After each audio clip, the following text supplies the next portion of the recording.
Hello, everyone. Thank you guys so much. If you are here for the Open Spaces Authority Hiking 101, a virtual how-to, you are in the right spot. Thank you so much for joining me.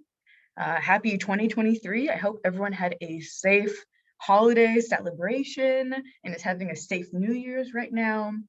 If you are not tuning in locally, right now I am in San Jose, California, in the Bay Area, and we have been undergoing a lot of rain and wind and storms. We're going to be talking a little bit more about that later in this presentation, but I hope if you are local or across the world, across the United States, you guys are staying safe because weather so far in 2023 has been a wild ride for all of us.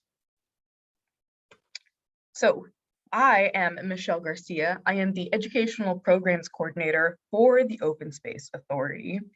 And today we're going to take a look into some basic hiking tips. In January is the time when a lot of people start their New Year's resolutions.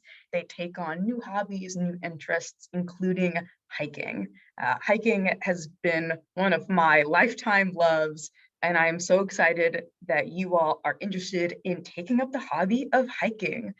Getting outdoors is a great way to not only get exercise, but also to relieve any mental health or anxiety issues we might be dealing with. I've always sought the outdoors as a place for safety and peace, and I think you all will enjoy that too and find that. The Open Space Authority works to conserve the natural environment, protect agriculture, and connect people to nature. And so this is just one of the ways we do that. In 2023, we're going to be doing a virtual program on the first Friday of every month. So this is the first one, first Fridays every month, a virtual program, just a quick one, about 45 minutes to help you all learn a little bit more about the outdoors. So if you like this one, I hope you enjoy all of the rest of our virtual programs we'll have in 2023. This setup that we're currently doing is a Zoom webinar, so there's no chat functions for you all. I can't see any of you or hear you, but if you have a question at any point during this presentation, feel free to add it in the Q&A button. If you see at the very bottom of your screen, you'll have a Q&A button. You can add questions or comments at any point during the presentation, and I will get to all of those questions at the very end. Like I said, this is going to be a quick, about 45 minutes. And so I'm hoping to leave lots of room for questions at the end, especially if any of y'all are new to the outdoors or new to hiking. You might have questions that are more specific to you or your area. So I want to leave lots of time for that. So without any more to do, I'm going to get into our presentation and share my screen.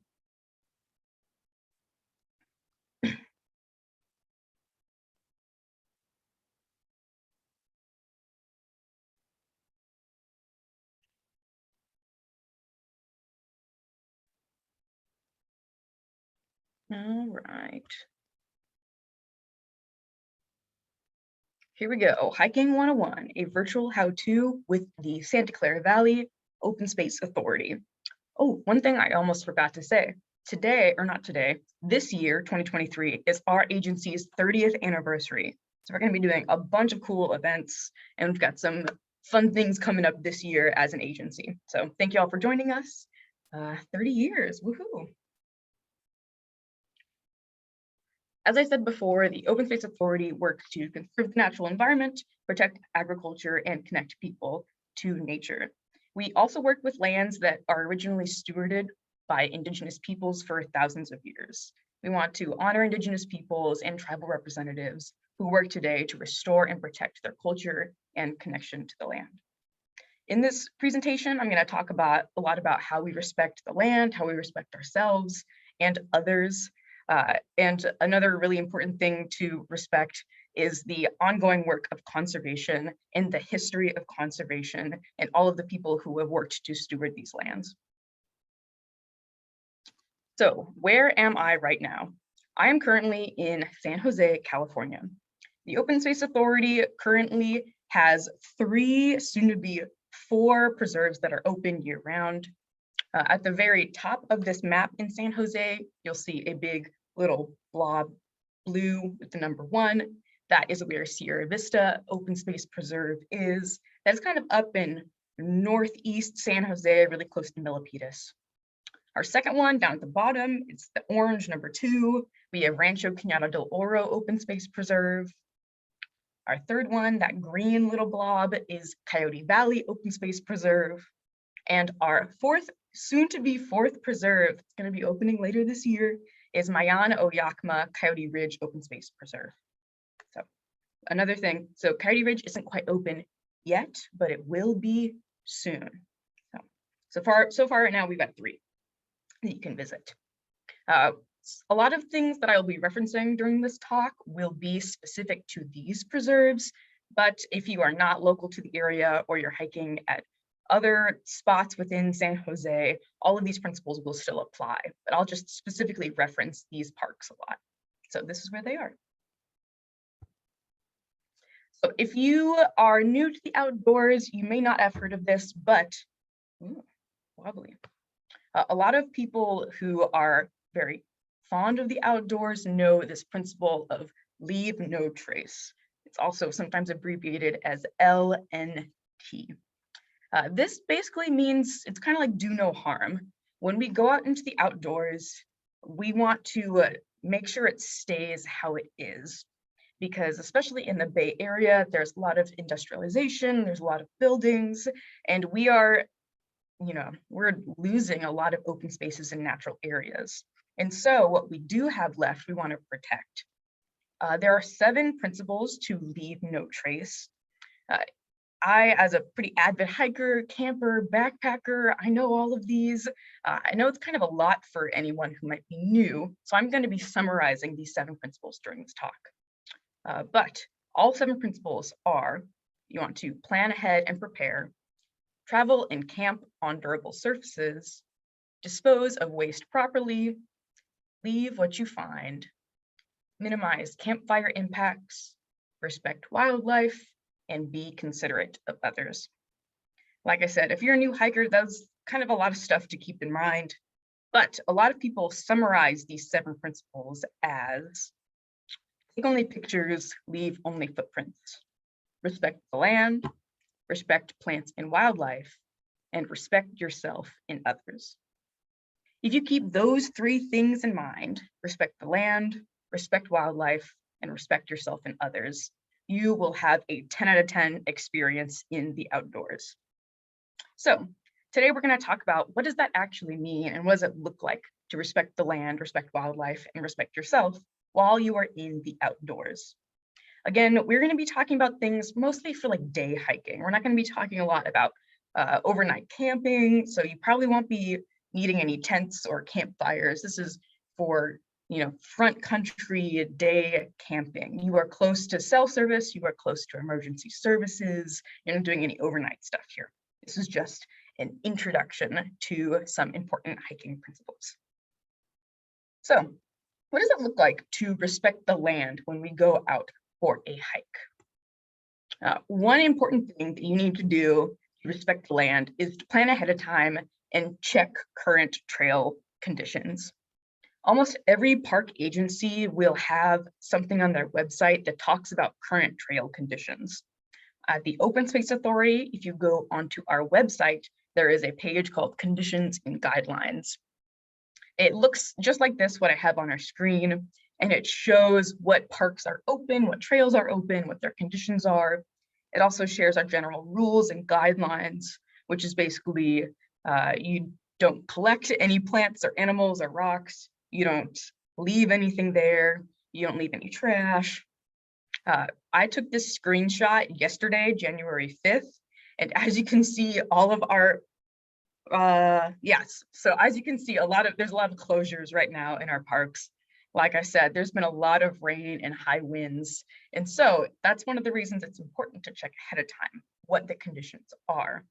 Because if you went out to Sierra Vista Open Space Preserve right now, you would be very disappointed if you didn't check the website ahead of time.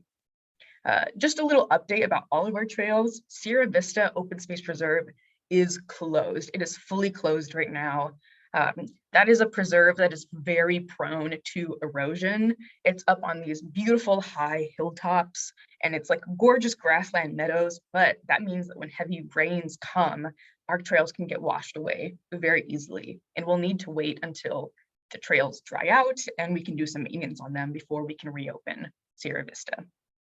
As for Rancho Quijano del Oro and Coyote Valley Open Space Preserve, these two parks are open today, but they are only open for hikers. Again, there is some damage to our trails, and so we need to do some maintenance on them. All of our parks allow horse riding and mountain biking as well, but mountain biking and horseback riding is not great right now in the muddy, wet trails that we have, so it's only open for hikers at this moment. And again, Mayan o Yakima is going to be open soon. It's just not open quite yet. So, way to respect the land is check beforehand what the websites say, and whatever the websites say, it's in your best interest to respect those rules. All of those rules are placed in there for good reason, mostly to protect your safety and also to protect the land. Another way you can respect the land is by checking the signboards at the park. Most parks with hiking trails have some kind of signboard that has a picture of the map and all the trails that you'll take, as well as any important notifications like trail closures or any important rules. And also sometimes they have some really cool information about the park agency that you will be visiting. So this is another great way to be respectful of the land and the rules that the agency has provided. And not lastly, but the last point that I'll talk about today, one great way to respect the land is by staying on trail. Like I mentioned earlier, Sierra Vista Open Space Preserve is a park that is very prone to erosion. And part of that reason it's really prone to erosion is because there are a lot of off-trail users there. It's an open meadow, and so it's really tempting to just walk off the trail into the grasslands, like you can see this person doing here. We want to avoid that as much as we can. You see, when people walk on a trail, something happens called soil compaction. As you'll notice in this photo, we don't have any plants or grasses growing on the trail. That's because as people step on it over time, over and over again, the soil isn't very compatible with things growing. And when things aren't growing on a surface of land, wind and rain can really easily pull that soil off of the land. And so at places like Sierra Vista, we get a lot of mudslides or trail erosion. So we want to avoid stepping on our grasses. We want the plants to grow. So you can stay on the trail is a great way to respect the land. Like these two, look at them. Ding, they're doing great. Staying on the trail also helps protect you from a lot of hazards as well, but we'll talk more about that later on. But respect the land, stay on trails. The trails are beautiful. They're there for a reason. Now, let's talk a little bit about respecting plants and wildlife.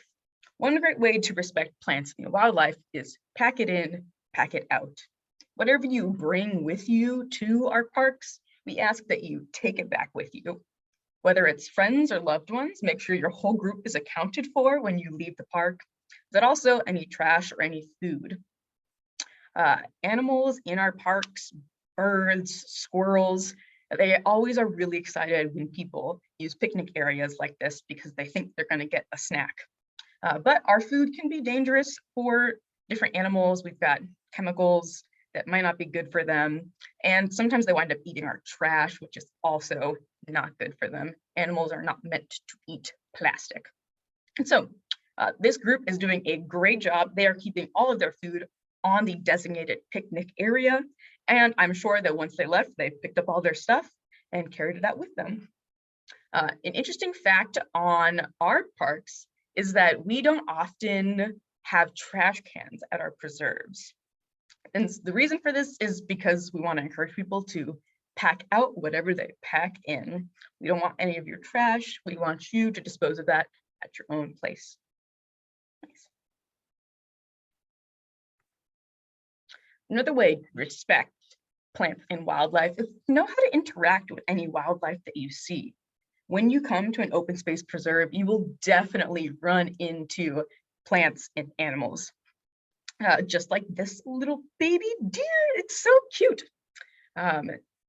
But we want to avoid, I know it's like really cute and tempting, we want to avoid approaching any wildlife. We definitely want to avoid feeding any wildlife or anything that conditions them to be used to humans.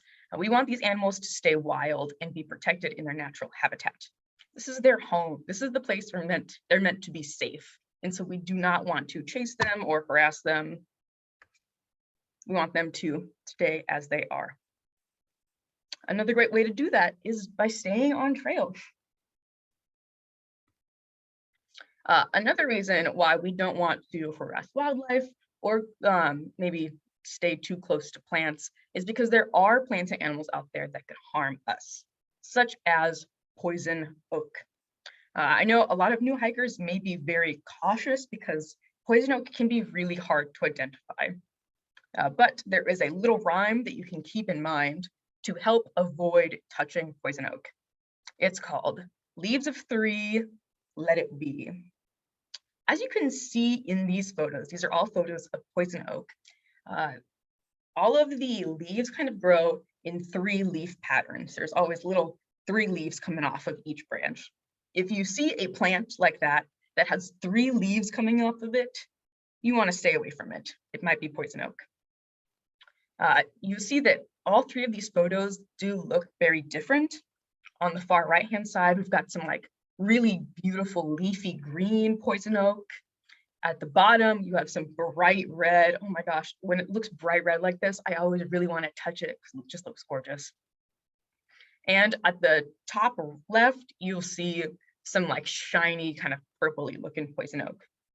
Poison oak changes during the year. It loses its leaves during the fall, and during the summer, it might start to look like red and oily, or during the spring, it looks really green and leafy.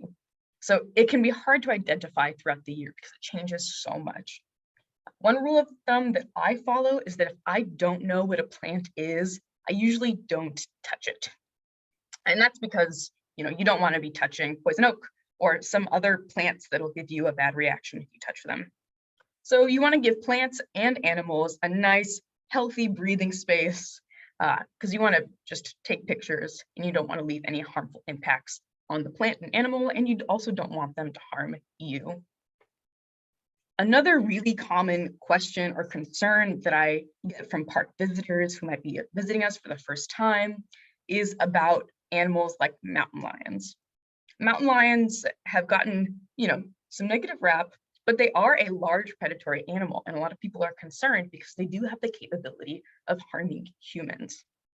So let me tell you a little bit about mountain lions, and specifically mountain lions at our parks.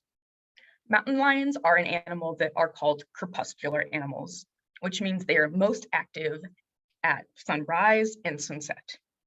So if you are hiking in the middle of the day, you are very, very unlikely to see an animal like a mountain lion because they're really only going to be looking around at sunrise and sunset. And they are specifically looking for deer.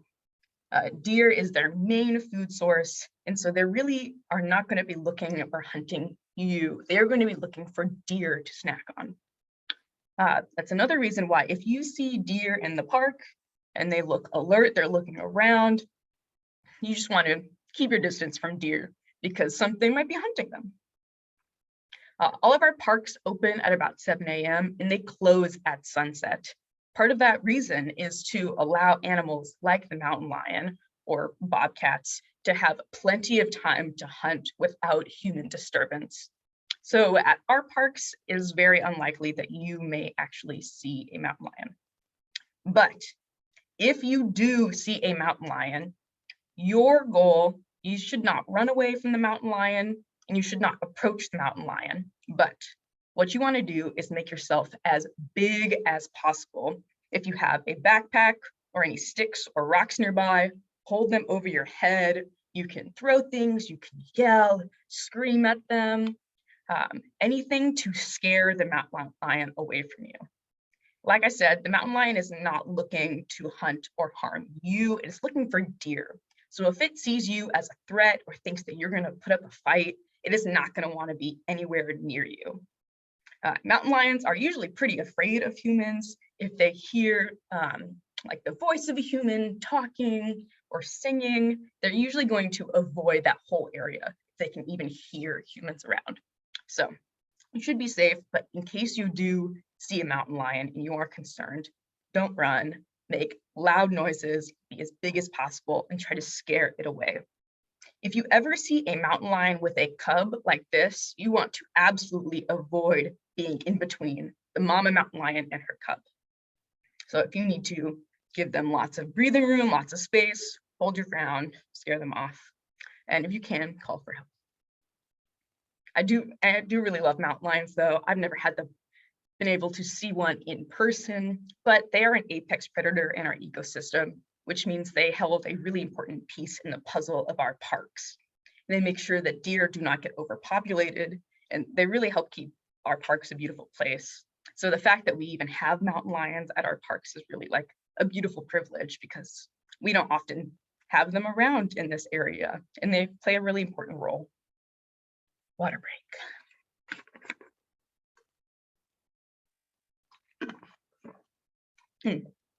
And again, if you have questions, feel free to put them in our Q&A section at the bottom of your screens. I promise I will get to them at the very end.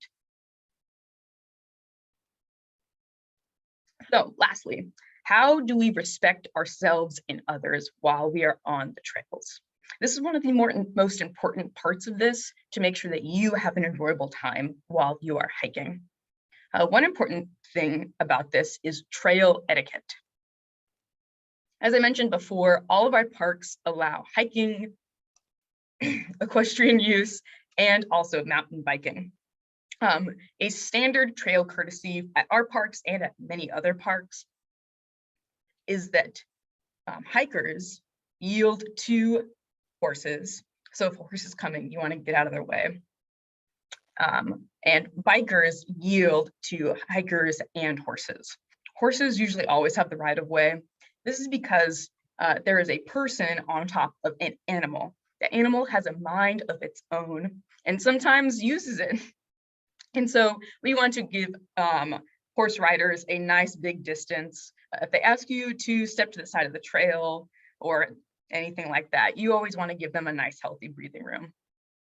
Bikers can often be traveling fast, and so we ask that they yield to horse riders as well, and also to hikers. That way we maintain hiker safety.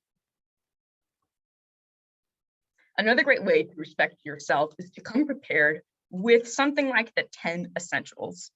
If you are an outdoors person, you've probably heard the term 10 essentials before.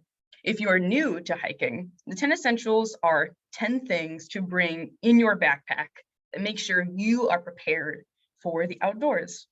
A lot of these are only relevant if you're in a worst case scenario. I myself don't bring all 10 essentials every time I go hiking. But here are the 10 essentials. 10 essentials are navigation, so like a map, GPS, compass, a flashlight, sun protection, first aid, a knife, a fire starter, shelter, extra food, extra water, and extra clothes.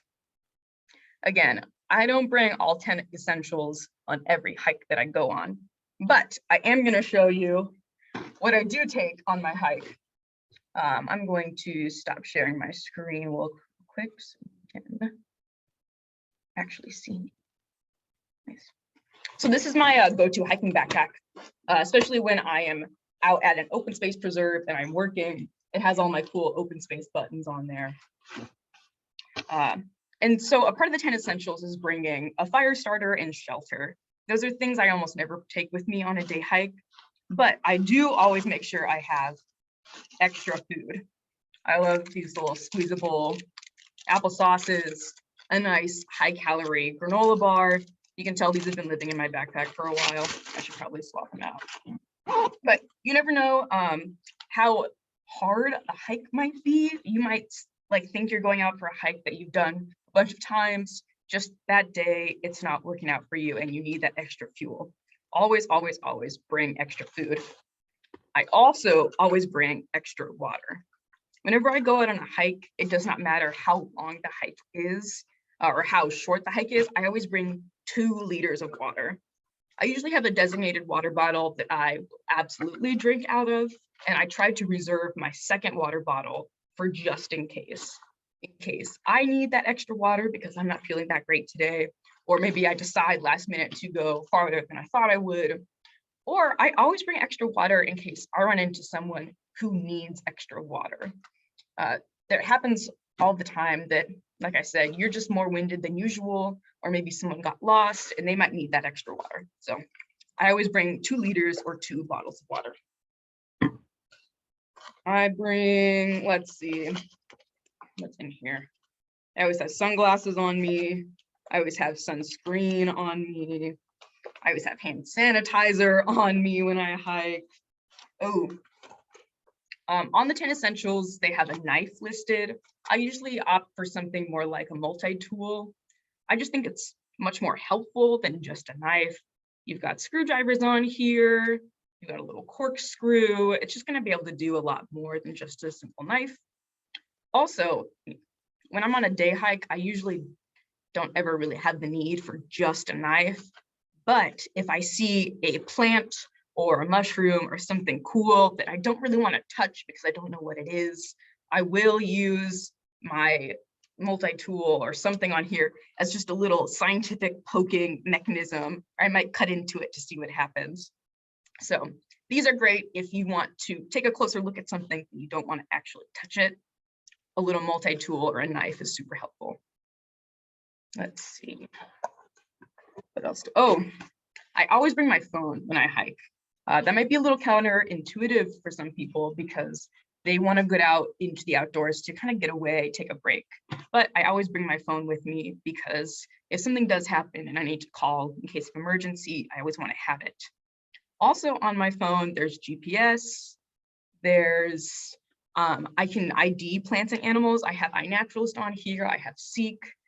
There's all kinds of free apps that you can download on your phone. That way you can have a little bit more of an enjoyable time outdoors. You can actually identify the plants and animals that you're looking at. Extra clothes. This time of year, I always have an extra raincoat in my backpack. I always have an extra pair of socks. There's nothing worse than having your feet be cold or wet when you're hiking. So extra socks helps. Sometimes I'll use the socks as gloves. Sometimes I'll use the socks as little trash bags if I find trash on the trail. An extra pair of socks is always helpful. Oh, okay, last but not least, I always take a journal with me when I go on a hike.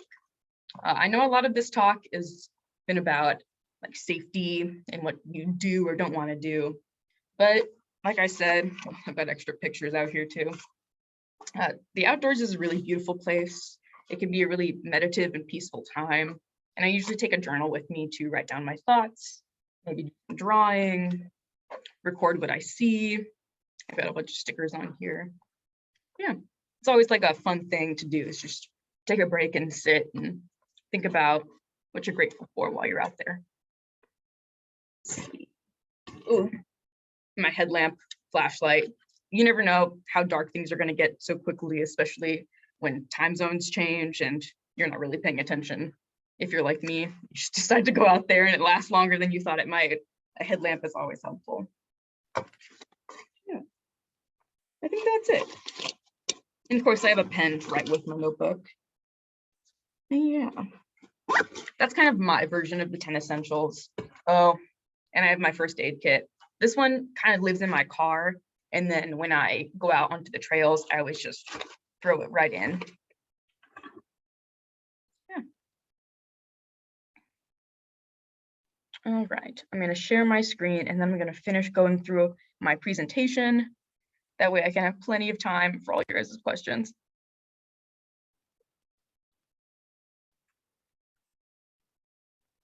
Come on. Go to the next slide.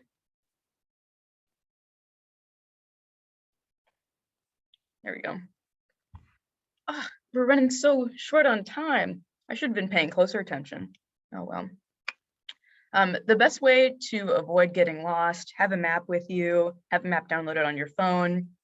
One of the best strategies to avoid bad things happening to you at the outdoors is if you plan ahead and tell someone where you're going and when you plan on being back. That way, if you don't contact them in enough time, they can send out a search party to come find you. You'd be surprised, even if you're going out for a day hike, just send someone a quick text and let them know what time you plan on being back. And if they haven't heard from you by then, something might have gone wrong. If you do wind up getting lost, the first thing you want to do is stop. You just want to sit down, don't waste any additional energy. Think about where you've come from, the path you took to get here, and what supplies you have with you. Take a moment to observe your surroundings. You might be closer to the trail than you think, and then make a game plan. Know that someone's going to come looking for you. Know that you will find people around. It's just a matter of time. And lastly, the best way to respect yourself and others is have a hiking buddy. If you're going somewhere for the first time, it's always, I think me personally, it's always more enjoyable to bring a friend with you. There are tons of places you can find free hiking groups, including meetup.com, eventbrite.com, our event page. We have tons of free educational programs where you can hike with a group. And there's all kinds of other groups. You can look on Instagram, Facebook. There's tons of ways to have a hiking buddy if you don't have like a friend or family member available. All right, and that is it. Sorry, that took longer than I thought it would. Anyways, if you have questions, please put them in the Q&A area down below. Yes, one of our volunteers reminded me, I think Alum Rock Park and Calero County Park are closed today as well.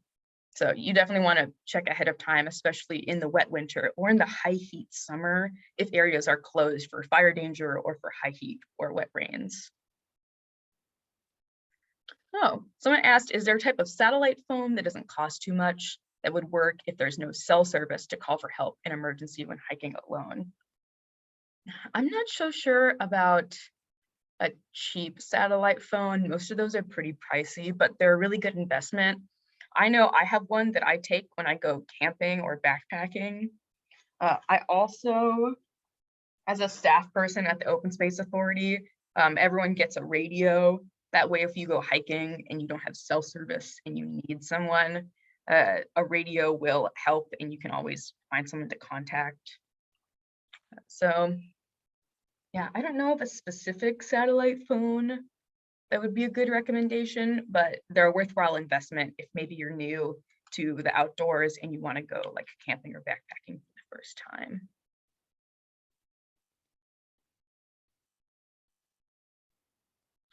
Another guest asked, is there a way to download trail maps for your parks? Yes, you can absolutely download all of our trail maps on our website.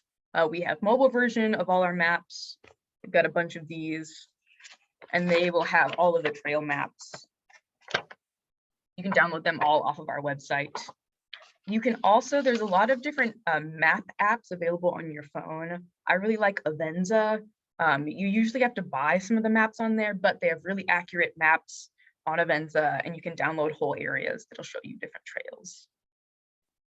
That is a very good tip. If you don't have cell service and you don't want to look up a map or you don't have a paper one, downloading it ahead of time is really good, a good option.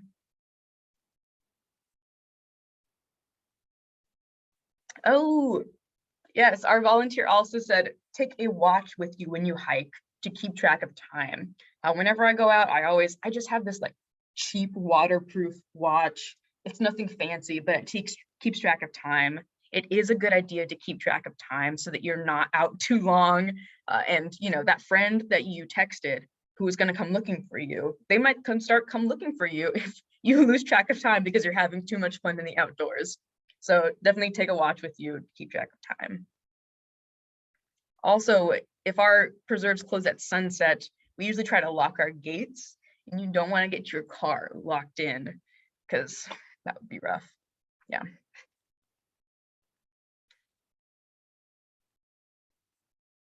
Another person asked, how do you deal with livestock on the trails? We do have a lot of cattle roaming our trails. And with cattle, I would say treat them the same way that you would wildlife. You want to give them some healthy breathing room. There are some times where cattle love to lie directly on the trail. If that happens, you can go around them. Cattle are pretty scared of humans, just like the rest of like the animals in our preserves. And so usually if they see you coming, they'll just leave. But if it's being stubborn, or if it for some reason seems aggressive, either go around it, give it lots of room, or even you can turn around if you want to. That's pretty rare. That doesn't usually happen. Because like I said, they're usually pretty afraid of humans, but treat them like you would the rest other animals in the park.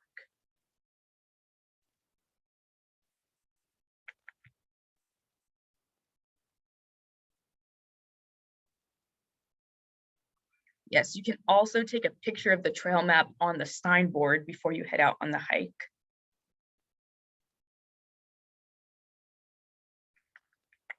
Let's see.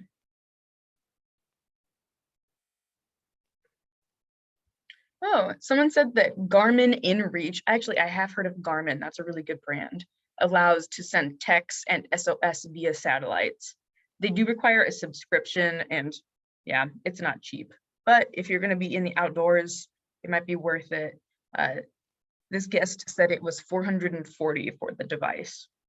So it's not cheap. So if you are new to the outdoors and you're not sure if you want to make that quite that much of an investment, taking your phone with you and also taking a buddy with you is really one of the best things to do.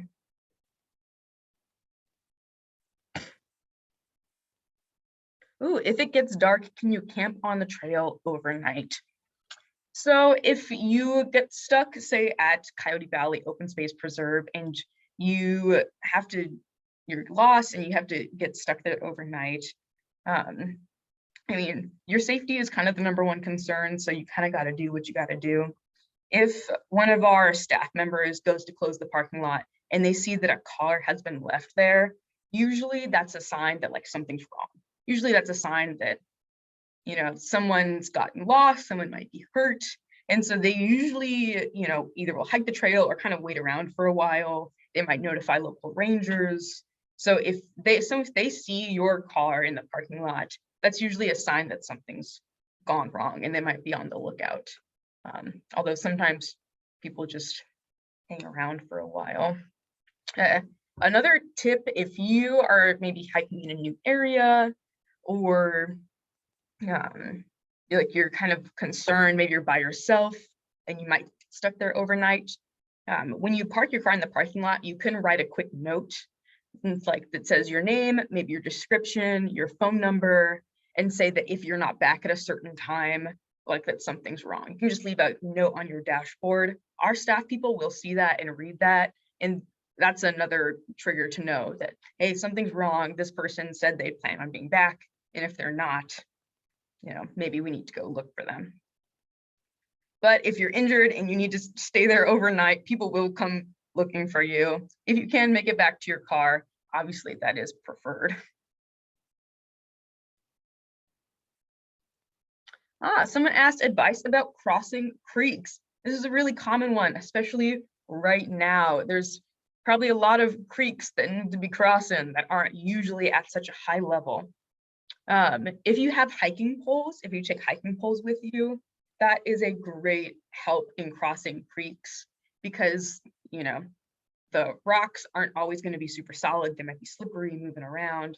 And so if you have hiking poles, 2 more points of contact with the ground will help a lot. If you have like some nice waterproof shoes, or maybe you're going on a short hike, you don't mind getting your feet wet. I prefer to not I prefer not to walk across the rocks. I kind of have some bad knees. And so I'll either just walk through the creek or I'll take off my shoes and walk through the creek. That way I just know I have sturdy, stable footing. I'm not trying to like hop rocks. So hiking poles or just be brave, take off your shoes and go for it. All right, our last question. What about rattlesnakes and or ticks? Rattlesnakes and ticks are something that you want to be concerned about during summer months. Ticks are little bugs that like to hide in the grass, and if they get on you, they might try to bite you and suck your blood. To avoid that, one great thing to do is to stay on trail. Ticks will usually drop on you either if they're up in the trees or they're on the grass. So if you avoid touching any strange plants, you will also helpfully avoid ticks. Bug spray also helps against ticks. And lastly, if maybe you could not avoid brushing trees or brushing the grass before you get home or after your hike or when you get home, you want to do a tick check. Look really closely at your ankles, at your sleeves, at your armpits, and see if there are any bugs on you and remove them. As for rattlesnakes, I actually have a little rattlesnake diorama here in case I got this question. If you see a rattlesnake shaking its tail at you, its head is raised, and it is looking at you, it is angry and it does not want you near it. That means you want to give this animal a lot of space. Slowly stay calm, back up and move away from the rattlesnake. The rattlesnake wants to avoid biting you. It doesn't want to waste that energy. It doesn't want to be angry.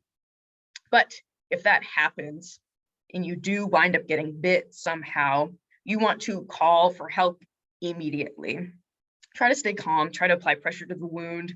Don't try to suck the venom out of it. That's kind of false. You don't want to do that. Apply pressure, try to stay calm, and reach this nearest hospital as soon as you can.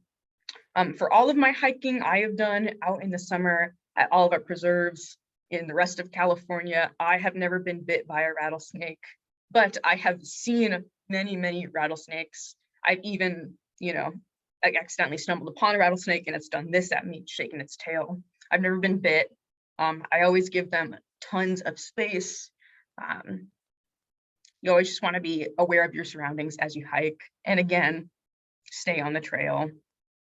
That will also help you avoid coming into any negative interactions with snakes like these. All right, that's all the questions we got. And we are definitely out of time. But if you want to rewatch this, this will be recorded and posted on our YouTube page. And you can watch it again or rewatch it. So thank you all so much for joining me. I hope you all stay safe out there in the crazy weather that we've been having. And yeah, thank you guys for joining me. I hope to see y'all out in the preserve soon. Bye.